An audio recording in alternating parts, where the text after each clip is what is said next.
Bismillahirrohmanirrohim. Salam guru penggerak. Di video kali ini saya akan menjawab pertanyaan dari modul 11A8 koneksi antar materi tentang kesimpulan dan refleksi modul 11. Pertanyaan pertama, apa yang Anda percaya tentang murid dan pembelajaran di kelas sebelum Anda mempelajari modul 11? Berikut jawaban saya. Yang pertama, saya masih menganggap murid adalah objek dan pembelajaran yang saya lakukan masih berpusat di saya sebagai guru.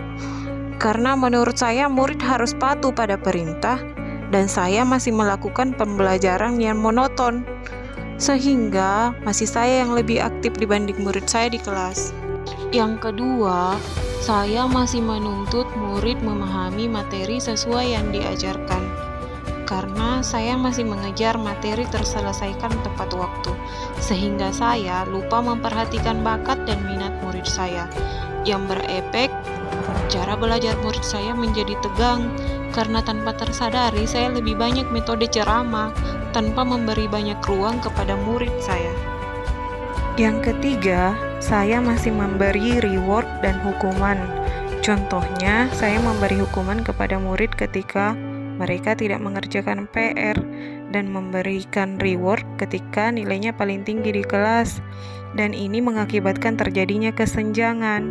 Teman-temannya merasa tersisihkan dengan mendapatkan reward, merasa bahwa dirinya lah yang paling bisa.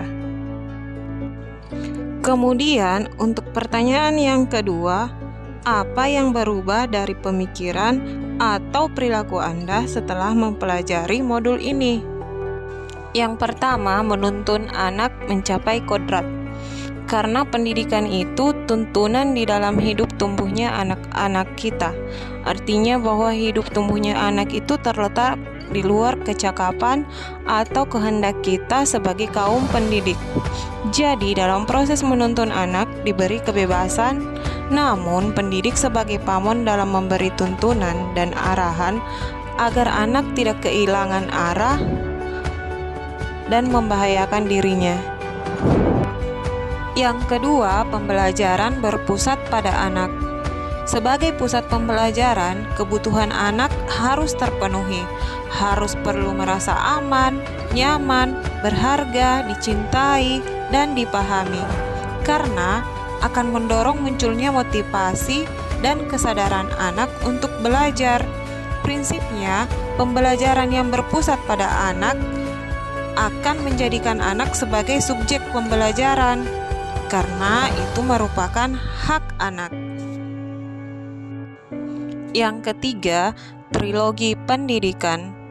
Trilogi pendidikan terbagi atas 3, yaitu Ingarso Sung Tulodo, di mana guru bisa memberikan contoh yang baik dalam perkataan dan perbuatannya, karena seorang pendidik harus memberikan teladan atau contoh tindakan yang baik.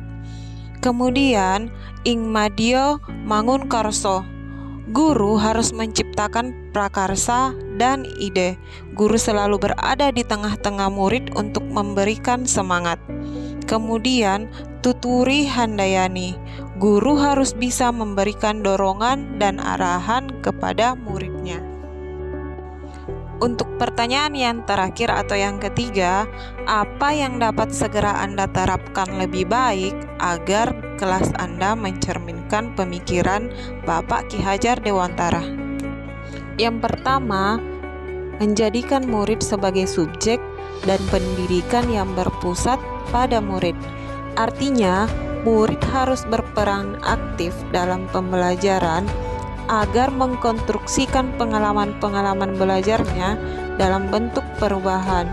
Sedangkan pembelajaran yang berpusat pada murid, yaitu mampu menjadikan siswa aktif belajar dengan mempertimbangkan karakteristik diri murid yang akan belajar.